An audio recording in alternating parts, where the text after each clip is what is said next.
మీ బంగారం తాకట్టులో ఉందా? విడిపించుకోలేక ఇబ్బందులు పడుతున్నారా? అయితే మీ బంగారాన్ని వెంటనే విడిపించి కొంటాం. గణేష్ గోల్డ్. మీరు సంప్రదించాల్సిన ఫోన్ నంబర్లు 9160-266-916, 8712619507. Welcome to BRK in depth. తెలంగాణలో బీసీ రాజకీయం పంతా కొనసాగుతుంది.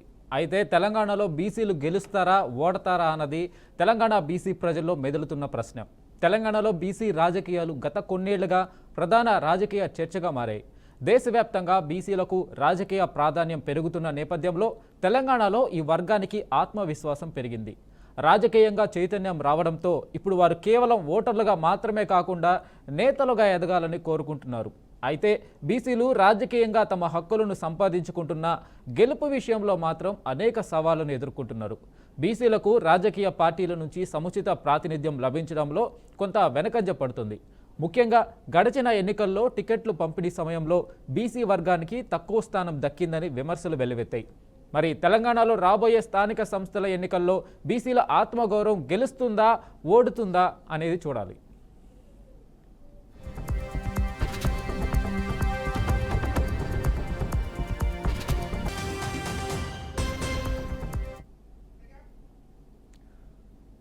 తెలంగాణ రాష్ట్రంలో సుమారు 50% పైగా ఓటర్లు బీసీ వర్గానికి చెందిన వారే ఉన్నారు.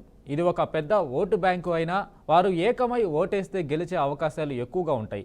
కానీ సమస్య ఏంటంటే బీసీ ఓటర్ తత్వం విభిన్నంగా ఉంటుంది. వర్గాల్లోని లోపలి ఉపవర్గాలు, కులాల వృత్తుల ఆధారంగా రాజకీయ ఆకాంక్షలు కూడా భిన్నంగా మారతాయి. అదే సమయంలో అన్ని పార్టీలు బీసీలను కేవలం ఓటు బ్యాంకుగా చూడడమే తప్ప నాయకత్వాన్ని అప్పగించేందుకు ముందుకు రావడం లేదు. ఇటీవల బీసీ ఓటు కోసం ప్రత్యేకంగా బీసీ సభలు నిర్వహిస్తున్నాయి కాంగ్రెస్, బీజేపీ, బీఆర్ఎస్ పార్టీలు. అయితే ఈ సభలు కేవలం ప్రాతినిధ్యం పెంచుతామన్న హామీల వరకే పరిమితమయ్యే అవకాశం ఉందనే విమర్శలు ఉన్నాయి.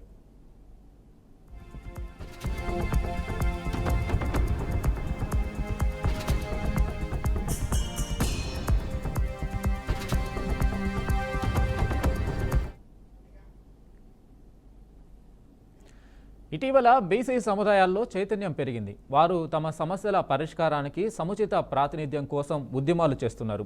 బీసీ స్టేట్ కమిషన్, బీసీ రిజర్వేషన్లు, రాజకీయ టికెట్లకు కోటాల వంటి అంశాలపై ప్రభుత్వాలపై ఒత్తిడి తెస్తున్నారు.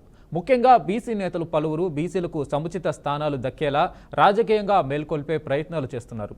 అయితే దీనికి మద్దతుగా బీసీ ఓటర్లు సంఘటితంగా వ్యవహరిస్తే మాత్రమే గెలుపు సాధ్యమవుతుందంటున్నారు రాజకీయ విశ్లేషకులు. అదే కాకుండా బీసీలు తమలోని అంతర్గత విభజనను అధిగమించి ఒకటిగా నిలిస్తేనే బీసీ నాయకులకు రాజ్యాధికారంలో ముఖ్యమైన పాత్ర దక్కుతుందని అభిప్రాయపడుతున్నారు. కానీ బీసీలందరూ ఏకమవడం సాధ్యమేనా అన్న ప్రశ్నార్థకమే. ఇక తెలంగాణ బీసీ రాజకీయాలు బలపడుతున్నాయి. కానీ ఓటమి లేదా గెలుపు బీసీ ఓటర్ల ఐక్యతపై ఆధారపడి ఉంటుంది. రాజకీయ పార్టీలు మాటల కంటే చేతల్లో చూపితే మాత్రమే బీసీలు గెలుపు దిశగా అడుగులు వేస్తారు. మరోవైపు బీసీలు తాము వంచితులమన్న భావన నుంచి బయటపడుతూ నాయకత్వం కోసం పోరాటాన్ని కొనసాగిస్తున్నారు. కాబట్టి రాబోయే ఎన్నికల్లో బీసీ ఓటర్ల ఐక్యత, బీసీ నేతలకు పార్టీల దృష్టి, సామాజిక చైతన్యం వంటి అంశాలు గెలుపు ఓటముల మధ్య తేడాను నిర్ణయించనున్నాయి.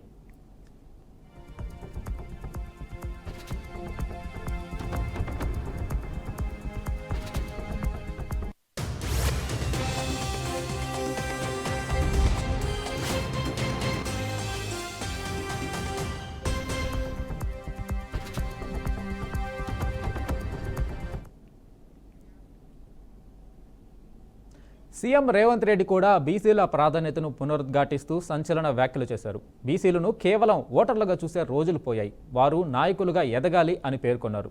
ఆయన నేతృత్వంలోని కాంగ్రెస్ ప్రభుత్వం బీసీలకు ఎక్కువ ప్రాధాన్యం ఇవ్వాలని సంకల్పించిందని స్పష్టం చేశారు. రేవంత్ రెడ్డి బీసీ కార్పొరేషన్లకు నిధులు విడుదల చేయడంలోనూ, వివిధ పదవుల్లో బీసీ నేతలకు అవకాశం కల్పించడంలోనూ చురుకుగా కనిపిస్తున్నారు. అయితే ప్రతిపక్షాలు ఈ ప్రకటనలను ముసుగు తెచ్చుకునే ప్రచారంగా అభివర్ణిస్తున్నాయి. అయితే రేవంత్ వ్యాఖ్యల ప్రభావం బీసీ ఓటర్లపై ఎంతవరకు పనిచేస్తుందన్నది ఆసక్తికర అంశంగా మారింది. ఇక రాబోయే స్థానిక సంస్థల ఎన్నికల్లో రేవంత్ వ్యాఖ్యల ప్రభావం ఎలా ఉండనుందో తేలనుంది.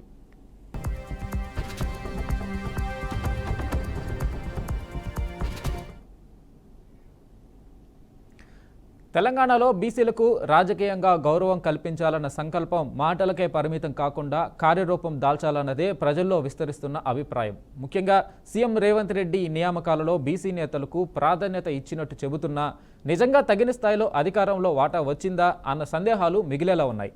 మరోవైపు బీఆర్ఎస్, బీజేపీ కూడా తమ బీసీ ఎజెండాలను ప్రచారం చేస్తున్నా అవి వాస్తవంగా ప్రజలకు లాభం చేకూరుస్తాయా లేక కేవలం ఎన్నికల ప్రచారం మాత్రమేనా అన్న సందేహాలు బలంగా ఉన్నాయి.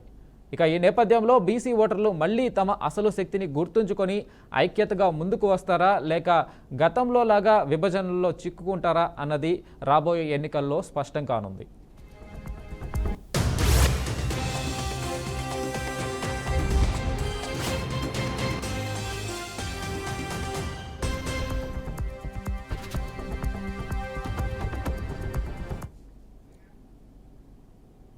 ఇక ఇదే అంశంపై మనతో మాట్లాడడానికి విశ్లేషకులు కోటేశ్వరరావు గారు ఉన్నారు. కోటేశ్వరరావు గారు నమస్తే అండి. నమస్తే.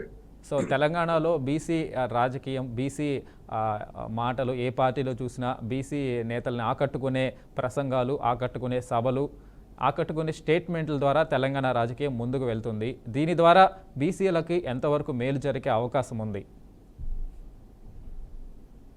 బీసీలు కావచ్చు, ఎస్సీలు కావచ్చు, ఎస్టీలు, ఓసీలు మనకున్నటువంటి సామాజిక తరగతులు లేదా వాటిలో ఉప తరగతులు అనేటువంటివి అందరికీ తెలిసింది. పేరు ఏది చెప్పినప్పటికీ ఇప్పటి వరకు స్వాతంత్రం వచ్చిన తర్వాత జరిగినటువంటి పరిణామాలను చూస్తే బడుగు బలహీన వర్గాలుగా ఉన్నటువంటి బీసీలు, ఎస్సీలు, ఎస్టీలు, అదేవిధంగా మైనారిటీలుగా ఉన్నటువంటి ముస్లిం సామాజిక తరగతి లేదా ఓసీలుగా చెప్పుకుంటున్నటువంటి వారిలో ఉన్నటువంటి పేదల పరిస్థితి ఏమైనా మారిందా అంటే స్వల్పమైనటువంటి తేడాలు తప్ప మౌలికమైనటువంటి మార్పులు ఏది జరగలేదు అనేది ముందుగా వాస్తవాన్ని గమనించాలి. ఈ నేపథ్యాన్ని చూసినప్పుడు కొంతమందికి పదవులు వచ్చినంత మాత్రాన, ఉదాహరణకు ఉత్తరప్రదేశ్లో మాయావతి గారు ఆమె ముఖ్యమంత్రిగా చాలాసార్లు చేశారు. అంతకుముందు బీహార్లో కర్పూరి ఠాకూర్ గారు, ఆయన బీసీ సామాజిక తరగతికి చెందినటువంటి వ్యక్తి. ఆ తర్వాత లాలూ ప్రసాద్ యాదవ్, ఇంకా వీళ్ళందరూ కూడా చేశారు. ఉత్తరప్రదేశ్లో ఎస్సీల సామాజిక స్థితి ఏమన్నా బాగుపడిందా లేదా బీహార్లో బీసీల సామాజిక స్థితి ఏమన్నా బాగుపడిందా అంటే ఆ రెండు రాష్ట్రాలు స్వాతంత్రం వచ్చినటువంటి 77 సంవత్సరాలు 78 సంవత్సరాలు వచ్చిన తర్వాత మానవాభివృద్ధి సూచికల్లో కానీ లేకపోతే అన్నింటిలో కూడా అధమ స్థానంలో ఉన్నాయి తప్ప ప్రథమ స్థానానికి రాలేదు. ఎందుకని మరి ఆ విధమైనటువంటి పరిస్థితి అక్కడ ఉన్నది అని చూసినప్పుడు అధికారంలో ఉన్నటువంటి వాళ్ళు ధనిక వర్గాలకి ప్రాతినిధ్యం వహిస్తూ వాళ్ళ ప్రయోజనాలను కాపాడటం తప్ప సామాన్యుల యొక్క సంక్షేమాన్ని కానీ లేదా ఆర్థిక పరమైనటువంటి మార్పులను కానీ చేయలేదు, చేయకపోవడమే దీనికి ప్రధానమైనటువంటి కారణం అనేది ఒకటి. ఇవాళ తెలంగాణలో నడుస్తున్నటువంటి బీసీ రాజకీయం కూడా దానికి అతీతమైనది ఏమి కాదు అనేది నేను చెప్పదలుచుకుంటున్నాను. ఎందుకు తెలంగాణలో ఇప్పుడు బీసీ రాజకీయం పెద్ద స్థాయిలో నడుస్తూ ఉందంటే స్థానిక సంస్థల ఎన్నికలు అనేటువంటివి అన్ని పార్టీలకి ఒక ప్రధానమైనటువంటి అగ్ని పరీక్షలాగా మారుతున్నాయి.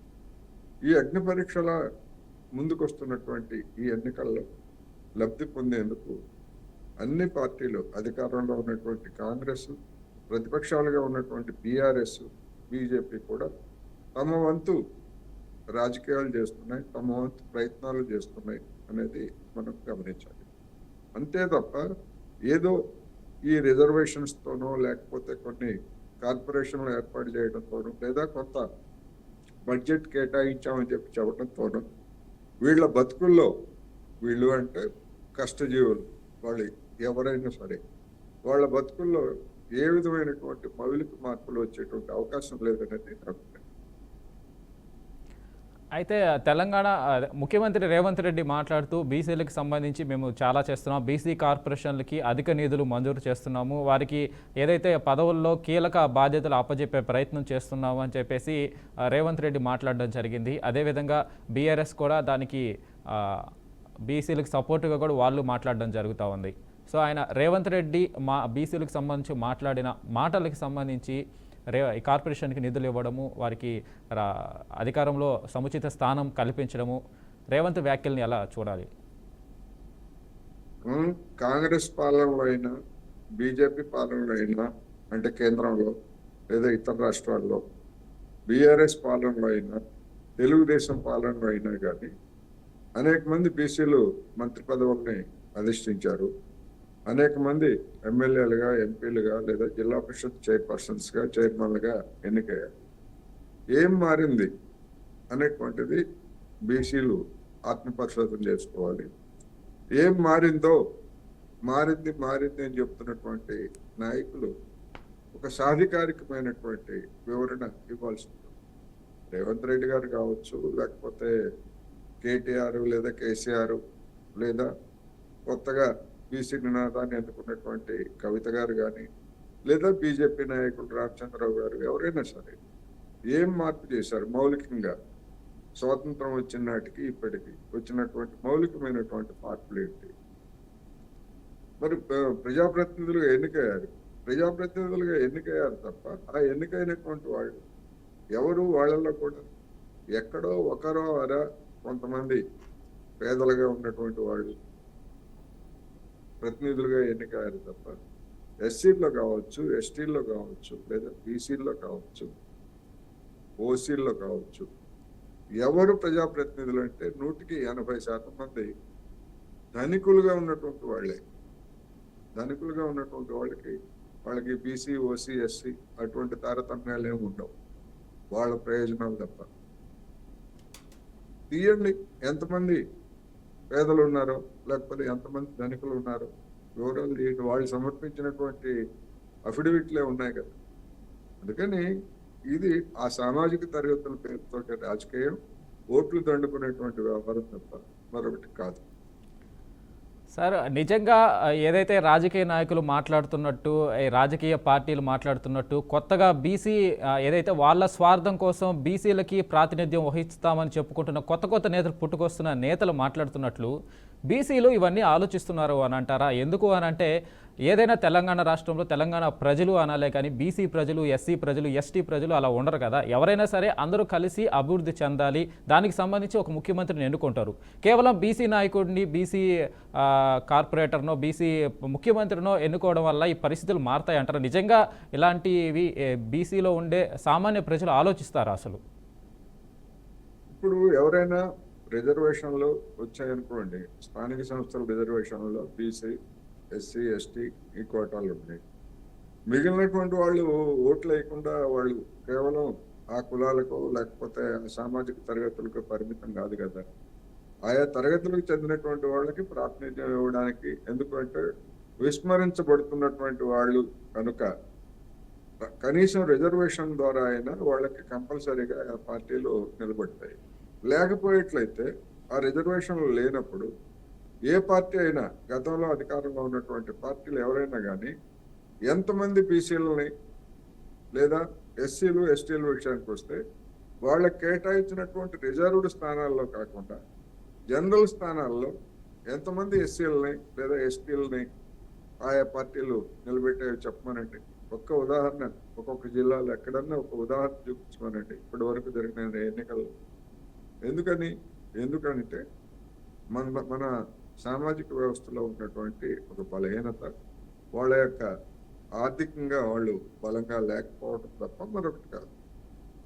అందువలన ఆర్థిక పరమైనటువంటి అంశాలే ఈ రిజర్వేషన్స్లో కావచ్చు లేదా అధికారంలో కావచ్చు వీటన్నింటిలో కూడా ప్రభావితం చేస్తున్నాయనేది మనకి పూసల్లో దారంలాగా, ఏ రంగుల పూసలైనా ఉండొచ్చు, ఏ రంగుల పూలైనా ఉండొచ్చు, కానీ వాటిని బంధించేది లేదా దానిలో ఉండేటువంటి పట్టుకునేది దారం అనేటువంటిది కామన్ తప్ప పూసలు లేకపోతే పుష్పాలు అనేటువంటివి డిఫరెంట్గా ఉంటాయి. అందుకని బీసీలైనా ఏసీలైనా అంతే. సార్ ముఖ్యంగా తీసుకున్నట్లయితే బీసీ నాయకులు బీసీ రిజర్వేషన్ల ప్రకారం బీసీ నాయకులు నిలబెట్టడము అంటే నాయకులు అక్కడ లోకల్గా ఉన్న ముఖ్యమంత్రి స్థాయి నుంచి కార్పొరేటర్ స్థాయి వరకు అక్కడ లోకల్గా ఉన్న వ్యవస్థలో ఉన్న నాయకులుగా ఎమర్జ్ అవ్వడం వేరు, ప్రజల్లో నుంచి అక్కడ ప్రజాబలంతో ఎమర్జ్ అవ్వడం వేరు. ఈ రిజర్వేషన్ల వల్ల బీసీలు నిలబెట్టాలి, ఎస్సీలు నిలబెట్టడం వల్ల ప్రజలకు వాళ్ళు దగ్గరయ్యే నాయకులుగా ఉంటుందా? ఎందుకు అనంటే ప్రజల్లోంచి వచ్చి వారు ఏ కులము అలా లేకుండా వాళ్ళు అభివృద్ధి చేసే నాయకులుగా రావాలి. కానీ ఇట్లా రిజర్వేషన్ల ప్రకారం నాయకులు రావడం వల్ల అభివృద్ధి సాధ్యం అవుతుంది అంటారా అసలు? ఇప్పుడు ఎవరైనా కానివ్వండి ఒక పార్టీ తరఫున ప్రతినిధులుగా నిలబడుతున్నారు అంటే వాళ్ళ చరిత్ర ఏమిటి అనేటువంటిది మనం చూడాలి. ప్రజా సమస్యల మీద లేదా సామాజిక సమస్యల మీద వాళ్ళు సాగించినటువంటి పోరాటాలు కావచ్చు, లేదా సమీకరించినటువంటి జన సమీకరణ ఏమైనా రికార్డులు ఉన్నాయా, ఏదైనా అటువంటి హిస్టరీ ఉన్నదా అనేటువంటిది ప్రతి ఒక్కరూ చూడాలి.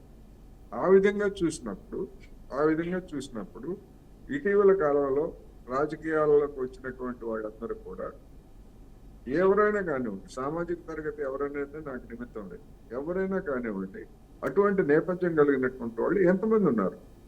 ఇది సమస్య. ఉదాహరణకు మన తెలంగాణనే తీసుకున్నట్లయితే నైజాం నవాబ్ పాలనకు వ్యతిరేకంగా ఆనాడు ఆయుధాలు పట్టినటువంటి వాళ్ళు బీసీలు ఉన్నారు, ఓసీలు ఉన్నారు, ఎస్సీలు ఉన్నారు, ఎస్టీలు ఉన్నారు. వాళ్ళ కులం ఏమిటి, లేకపోతే ఆర్థిక స్థితి ఏమిటి అనేటువంటి దాంతో నిమిత్తం లేకుండా అనేక భూస్వాముల కుటుంబాల నుంచి వచ్చినటువంటి ఓసీలు అనేక మంది బీసీలతోటి ఎస్సీలతోటి చేతులు కలిపి పక్కనే తుపాకీ పట్టి నైజాం నవాబ్కు వ్యతిరేకంగా పోరాడినటువంటి చరిత్ర గతంలో ఉన్నది. అటువంటి పోరాటాలు కావచ్చు, లేదా ప్రజా సమస్యల మీద ఏం జరుగుతున్నాయి ఇప్పుడు? ఇది సమస్య. అందుకని రెండవది మీరు ప్రస్తావించినట్టుగా ఐక్యత, బీసీలు కావచ్చు, ఓసీలు కావచ్చు, ఏ సామాజిక తరగతి ఐక్యంగా ఒకే పార్టీకి ఓటు వేసేటువంటి సమస్య లేదు. దేశంలో ఎక్కడ చూసినా కానీ నిజానికి అలాంటి ఐక్యత కనుక వచ్చేట్లయితే బీసీ జనాభా దేశవ్యాప్తంగా మండల్ కమిషన్ చెప్పినట్టుగా 50% పైన బీసీ జనాభా ఉన్నప్పుడు మరి బీసీ అభ్యర్థులుగా నిలబెట్టినటువంటి వాళ్ళకి కేవలం బీసీలే కనుక ఓటు వేసి ఉంటే వాళ్ళే అధికారానికి వచ్చి ఉండేవాళ్ళు. ఎప్పుడో ఎంతమంది బీసీలు పోటీ చేశారు, ఎంతమంది బీసీలు వాళ్ళకి ఓట్లు వేశారు అనేది చూసుకున్నప్పుడు అనేక మంది బీసీలు ప్రముఖులుగా ఉన్నటువంటి వాళ్ళందరికీ 300 ఓట్లు, 400 ఓట్లు, 1000, 2000 వచ్చి పరాజయం పాలనేటువంటి మనం చూసాం. అందుకని ఐక్యత అనేటువంటిది, సామాజికంగా ఐక్యత అనేటువంటిది మన సమాజంలో, మన నిచ్చెన మెట్ల సమాజంలో కుల సమీకరణలకి, వనభోజనాలకి కొంతమంది రావచ్చు, కానీ ఎన్నికలకు వచ్చేసరికి ఆ వనభోజనాలకు వచ్చినటువంటి వాళ్ళలోనే వివిధ పార్టీలుగా మళ్ళీ విడిపోతాయి. అక్కడ మాత్రం ఐక్యత ఉండదు. అందుకని ఈ విధమైనటువంటి సామాజిక స్థితి బహుశా ప్రపంచంలో ఏ దేశంలో కూడా లేదు. ఇటువంటి సామాజికమైనటువంటి నెచ్చిన మెట్ల వస్తున్నప్పుడు ఒక మెట్టు పైన ఉన్నటువంటి వాడు గొప్పవాడు అనుకుంటాడు, ఒక మెట్టు తనకంటే దిగువన ఉన్నటువంటి వాడు అర్హుడు అనుకుంటాడు. వాళ్ళ ఐక్యత ఎట్లా సాధ్యం అవుతుంది? అది గిరిజనుల్లో ఉంది, ఓసీల్లో ఉంది, బీసీల్లో ఉంది, ముస్లింల్లో ఉంది, క్రైస్తవుల్లో లేని ఈవెన్ బ్రాహ్మిన్స్ వాళ్ళలో కూడా ఉంది. అన్ని తరగతుల్లో ఆ విధమైనటువంటి అంతరం. ఖచ్చితంగా సార్, మీరు అన్నట్లు బీసీలకు సంబంధించి ఏదన్నా వనభోజాల పిలుపులకు కావచ్చు, పెళ్లిళ్ళ పిలుపులకు కావచ్చు, అందరూ కలిసికట్టుగా వెళ్ళడం వరకు ఓకే. కానీ ఒక బీసీ నాయకుడిని బీసీలు అందరూ కలిసి ఎన్నుకోవడము, బీసీ నాయకుడు ముఖ్యమంత్రి కావాలని కోరుకుంటే ఈ పాటికి ఎప్పుడో బీసీ నాయకులు గెలిచేవారు. ప్రజలు కూడా ఎన్నుకునే నాయకుడిని కులాల వారీగా ఎన్నుకోవట్లేదు అనేది స్పష్టం. ఎందుకు అనంటే రేవంత్ రెడ్డికి అన్ని కులాలు, ఎస్సీలు, ఎస్టీలు, మాలా మాదిగా బీసీ అందరూ ఓటేస్తేనే రేవంత్ రెడ్డి సీఎం అయ్యాడు, కేసీఆర్ సీఎం అయ్యాడు. అంతేగాని రేవంత్ రెడ్డి కాబట్టి ఓటేయరు. సో బీసీ, ఎస్సీ, ఎస్టీ వీళ్ళంతా ప్రజలుగా చూడాలి తప్ప బీసీలుగా చూసి, ఎస్సీలుగా చూసి వారు కూడా అభివృద్ధే కదా కోరుకుంటారు. అందుకని వ్యక్తిగతమైనటువంటి ప్రయోజనాలకి కులాన్ని అడ్డు పెట్టుకుంటున్నటువంటి నాయకులు ఉన్నారు. అటువంటి నాయకులు కొన్ని సందర్భాల్లో కుల సమీకరణలు చేసినటువంటి వాళ్ళు కూడా మనం చూసాం. కానీ ఒక నాయకుడు ఒక కులాన్ని సమీకరిస్తే, ఒక బీసీలో ఒక కులాన్ని సమీకరించేట్లయితే, అదే బీసీలో మరొక కుల నాయకుడు మరొక కులాన్ని సమీకరిస్తే ఆ రెండు కులాల మధ్య ఐక్యత ఎక్కడి నుంచి వస్తుంది? ఇప్పుడు మనం చూస్తున్నాం కదా, ఎస్సీల్లో దళితుల్లో రెండు ప్రధానమైనటువంటి సామాజిక తరగతులు, వాళ్ళ మధ్య ఐక్యత ఉన్నదా? ఎందుకు లేదు అంటే అందరికీ తెలుసు రీజన్స్ ఏంటనేటువంటిది. అందులో ముందు పడినటువంటి వాళ్ళు రిజర్వేషన్ ఫలితాలను ఎక్కువగా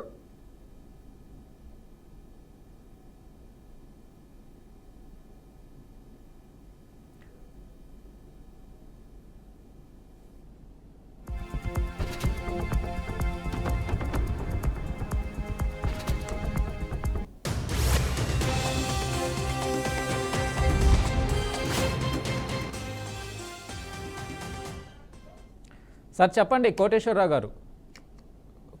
అందులో ముందు పడినటువంటి వాళ్ళు వెనుకబడినటువంటి వాళ్ళని తీసుకెళ్ళటం కానీ, లేదా వెనుకబడినటువంటి వాళ్ళు ముందు వైపు వెళ్ళటం కానీ మనకి ఎక్కడ కనపడదు. అందుకని ఏ సామాజిక తరగతిని చూసినా కానీ మనకి అదే కనిపిస్తుంది. వాళ్ళు ఎవరైనా కావచ్చు, కమ్మ వాళ్ళు కావచ్చు, రెడ్లు కావచ్చు, వెలమలు కావచ్చు, మిగిలినటువంటి కులాల్లో ఉన్నటువంటి ఎవరైనా కావచ్చు. అందుకని ఐక్యత అనేటువంటిది, సామాజిక పరమైనటువంటి ఐక్యత, అధికారం అనేటువంటిది ఇంతవరకు ఎక్కడా రాలేదు, ప్రస్తుతం ఎక్కడా లేదు, భవిష్యత్తులో కూడా ఎలాంటి అవకాశాలు అయితే లేవు. అయితే మరి వీళ్ళందరికీ ఏమిటి అంటే సామాజిక న్యాయం. ఒక ఫ్యాక్టరీలో ఉన్నటువంటి కార్మికులే తమ వేతనాల కోసం పోరాడాల్సి వచ్చినప్పుడే యాజమాన్యాలు కులాల మధ్య విచ్ఛిన్నం చేసి ఆందోళనని విచ్ఛిన్నం చేస్తున్నటువంటి పరిస్థితి మనం చూస్తున్నాం. ఒక కార్మికుడికి, ఒక బీసీ కార్మికుడికి వేతనం పెరుగుతుందా సమ్మె చేయనంత మాత్రాన? లేదా ఒక ఓసీ కార్మికుడు యజమాని తరఫున ఉన్నంత మాత్రాన వాళ్ళకి ఏమన్నా వేతనాలు ఏమన్నా ఎక్కువ ఇస్తారా? లేదు కదా. అటువంటి ఆర్థిక సమస్యల మీదనే ఐక్యత లేనప్పుడు మిగిలినటువంటి సామాజిక సమస్యల మీద ఐక్యత రావడం అనేది అది రాదు. అది కేవలం ప్రచారానికి మాత్రమే, కొంతమంది ప్రచారానికి మాత్రమే, లేదా మనలాంటి టీవీలలో చర్చలకు మాత్రమే తప్ప ఆ విధమైనటువంటి ఐక్యత వచ్చేటువంటి అవకాశం లేదు అనేది కూడా మనం చెప్పుకోవచ్చు. సార్, తెలంగాణలో చాలా సమస్యలు ఉన్నాయి. తెలంగాణ వచ్చాక తెలంగాణకి ఇంకా తీరని సమస్యలు, నీటి పరంగా కావచ్చు, ఇక్కడ తెలంగాణకి ఉన్న వ్యవసాయ ఆధారిత సంబంధించి మరి వ్యవసాయ ఉత్పత్తిని పెంచడంలో కావచ్చు, రైతులని ఆదుకోవడంలో కావచ్చు, ఇంకా చాలా సమస్యలు ఉండగా ఎన్ని రోజులు ఈ బీసీ మాటలు, కులాల మాటలు, కులాల నాయకుల కొట్లాటలు, దీంతో డీవియేషన్ అయిపోతుంది కదా తెలంగాణ అభివృద్ధి కూడా. ముఖ్యమంత్రి స్థాయిలో వ్యక్తి కూడా బీసీల గురించి మాట్లాడడం, ఇదంతా కాలయాపన రాజకీయంగా కూడా కనిపిస్తుంది కదా. డెఫినెట్ గా ఇప్పుడు బీసీలు అనేటువంటి వాళ్ళు ప్రధానంగా వృత్తిదారులు, అనేక వృత్తుల మీద ఆధారపడినటువంటి వాళ్ళు. పారిశ్రామికీకరణ పెరిగిన కొద్దీ వృత్తులు అనేటువంటివి అంతరించిపోతున్నాయి. అందువల్ల ఒక కులంలో పుట్టినంత మాత్రాన ఆ కుల వృత్తి చేయాలని ఎక్కడ లేదు ఇవాళ ఉన్నటువంటి పరిస్థితుల్లో. చేయడానికి అవకాశం కూడా లేదు. ఉదాహరణకు యాదవులు ఉన్నారు. యాదవులు వృత్తి గొర్రెలు లేకపోతే పశువుల పెంపకం అయితే అనేక ప్రాంతాల్లో ముఖ్యంగా ఆంధ్రప్రదేశ్లోని కోస్తా జిల్లాలు వాటిని మేపుకోవడానికి ఎక్కడ ఒక ఎకరం స్థలం, గడ్డి దొరికేటువంటి స్థలాలు లేనప్పుడు వందలు వేల జీవాలని వాళ్ళు ఎక్కడికి తీసుకెళ్లి మేపుతారు? అందుకని వృత్తులు అంతరించిపోయినాయి. అనేక గ్రామాల్లో, అనేక ప్రాంతాల్లో మేపుకోవడానికి మేత దొరకని కారణంగా ఆ వృత్తిని వదిలేసి వేరే వృత్తుల్లోకి వెళ్ళిపోయారు. అదేవిధంగా కుండలు చేసేవాళ్ళు కావచ్చు. ఇట్లా మనం ఏ వృత్తిని చూసినా కానీ అవన్నీ కూడా మారిపోతాయి. ఈ మారిపోతున్నటువంటి ఈ సమయంలో ఇంకా ఆ వృత్తుల పేరుతోటి వాటిని ఉద్ధరిస్తాం అనేటువంటి పేరుతోటి చేసేటువంటి వాగ్దానాలు లేదా కేటాయింపులు చేస్తామని చెప్పడం ఇదంతా కూడా బోగస్ తప్ప మరొకటి కాదనేది ఈ తరగతుల్లో ఉన్నటువంటి వాళ్ళు గుర్తించాలనేది నేను ఖచ్చితంగా కోటేశ్వర గారు మీరు అన్నది 100% రైట్. థ్యాంక్ యూ అండి మీ విశ్లేషణ అందించినందుకు. సో తెలంగాణ రాజకీయాలంతా బీసీ నేతల చుట్టూ, బీసీ మాటల చుట్టూ, ప్రతి ఒక్క పార్టీ ఈ పార్టీ ఆ పార్టీ అనకుండా బీసీ ఓటర్లని ఆకర్షించే విధంగా ముందుకు సాగుతున్నాయి. అది ఎందుకో కూడా అందరికీ తెలుసు, స్థానిక సంస్థల ఎన్నికల్లో ఓట్ల కోసం. సో అయితే ఈ ఓట్ల రాజకీయాలు బీసీలని ఎస్సీలని ఆకర్షించే రాజకీయాలు పక్కన పెట్టి తెలంగాణ అభివృద్ధి కోసం మాట్లాడాలి, తెలంగాణ అభివృద్ధి కోసం కృషి చేయాలి అని బీఆర్కే కూడా కోరుకుంటుంది. ఇది ఇవాల్టి BRK in depth. Keep watching BRK news.